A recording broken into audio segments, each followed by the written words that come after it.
নাইম ভাই হেনা কোথায় জানতে চেয়ে কাঁদতে লাগলেন বাপ্পারাজ।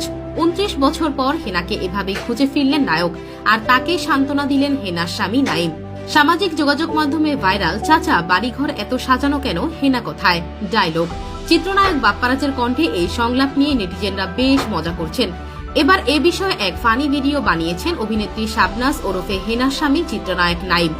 ভিডিওতে দেখা যায় অভিনেত্রী শাবনাজ, চিত্রনায়ক নাইম, বাপ্পারাজ সহ আরো কয়েকজনকে, যেখানে ভিডিওতে চিত্রনায়ক নাইমকে বাপ্পারাজ প্রশ্ন করছেন, নাইম ভাই হেনা কোথায়।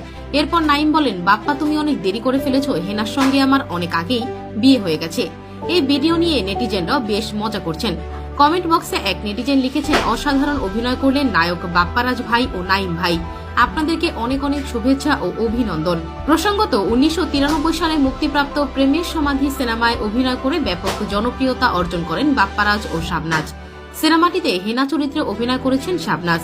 বাংলাদেশের চলচ্চিত্র জগতের অন্যতম জনপ্রিয় অভিনেত্রী শাবনাজ, যিনি 1991 সালে চাঁদনী চলচ্চিত্রের মাধ্যমে অভিনয় জীবন শুরু করেন, আর তার আসল নাম সাবরিনা তানিয়া।